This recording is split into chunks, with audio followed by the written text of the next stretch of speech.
प्राचीन समय में सूर्यपुर नगरी पर राजा सूर्य प्रताप का शासन था। उनकी बुद्धिमत्ता और न्यायप्रियता पूरे राज्य में प्रसिद्ध थी।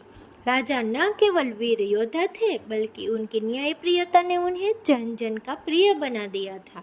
एक दिन राजा अपने दरबार में न्याय कर रहे थे। तभी गांव के एक किसान ने हाथ जोड़कर फरियाद की, महाराज, मेरी खेत की फसल को जंगल की एक लोमड़ी हर रोज बर्बाद कर देती है। मैंने उसे पकड़ने की बहुत कोशिश की, लेकिन वह इतनी चालाक है कि मेरे हाथ नहीं आती है। राजा ने गंभीरता से उनकी बात सुनी और कहा, इस समस्या का समाधान करना हमारा कर्तव्य है। मैं खुद इस लोमड़ी की चालाकी को परखूंगा। राजा ने सैनिकों के साथ उस जंगल में जाने का निर्णय लिया। जंगल में पहुंचने पर राजा ने देखा कि लोमड़ी न केवल किसान की फसल खा रही थी, बल्कि उसे खाने के बाद बचा हुआ अनाज चिड़ियों और अन्य छोटे जानवरों को बांट देती थी। यह देखकर राजा ने लोमड़ी की चालाकी का अंदाजा हुआ। उन्होंने अपनी योजना बनाई। अगले दिन वे किसान के खेत के पास छिप गए। लोमड़ी आई और फसल खाने लगी। राजा ने चुपके से जाल बिछाया, लेकिन जैसे ही जाल गिरा, लोमड़ी अपनी फुर्ती से बच निकली।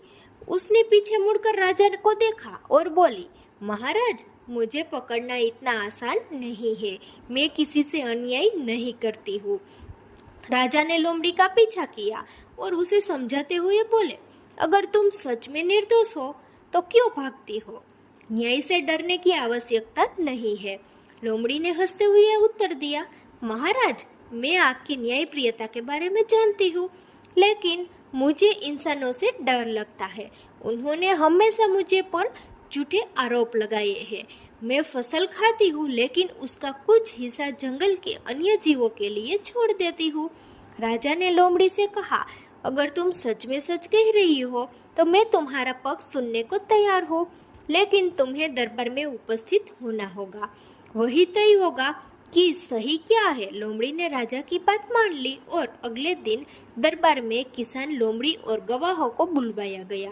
राजा ने सभी पक्षों की बात सुनी और उन्होंने पाया कि लोमड़ी का कहना सही था। वह केवल अपनी जरूरत भर का खाना लेती थी और बाकी को जंगल के जानवरों के लिए छोड़ देती थी। राजा सूर्य प्रताप ने लोमड़ी की चतुराई को सराहा और किसान को सुझाव दिया कि वह अपनी फसल को सुरक्षित रखने के लिए मजबूत बाट बनाए। साथ ही उन्होंने यह आदेश दिया कि जंगल के जानवरों का अधिकार भी सुरक्षित रखा जाए। इस निर्णय से सभी खुश हुए। किसान को न्याय मिला और लोमड़ी की चालाकी उजागर हुई।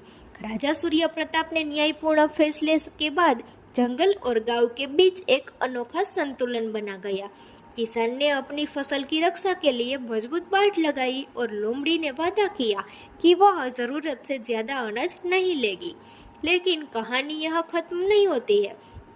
दरबार के न्याय के बाद लोमड़ी ने राजा सूर्य प्रताप से कहा कि महाराज, आपने मेरी बात सुनकर जो न्याय किया उसके लिए मैं आपकी आभारी हूँ, लेकिन मेरे पास आपको देने के लिए एक उपहार है।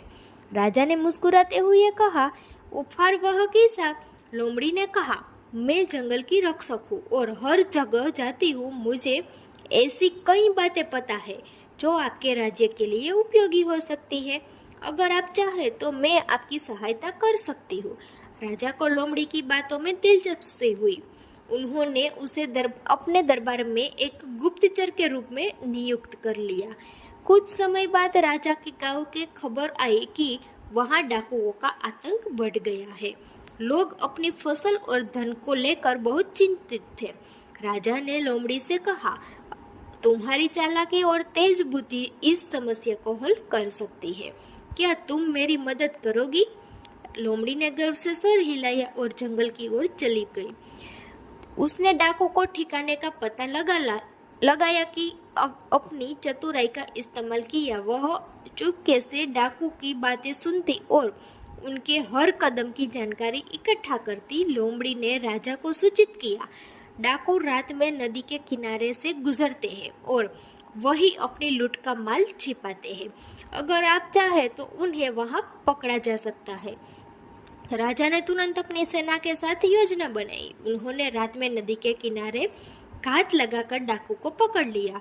जो न्याय दिलाने के बाद राजा ने लोमड़ी की प्रशंसा की और कहा, तुम्हारी चतुराई ने राज्य को एक बड़ी विपदा से बचाया है। इसके बाद लोमड़ी और राजा सूर्य प्रताप की दोस्ती और गहरी हो गई। लोमड़ी राजा की आंख और कान बन गई।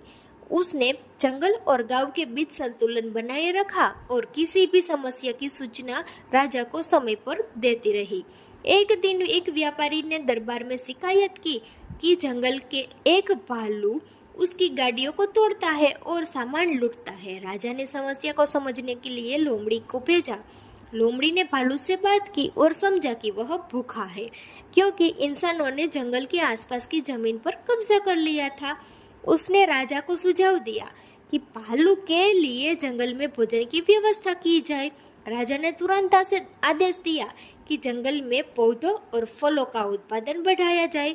राजा सूर्य प्रताप और लोमड़ी की इस अनोखी समझदारी ने दिखाया कि समझदारी, चतुराई और न्याय के साथ किसी भी समस्या को हल किया जा सकता है।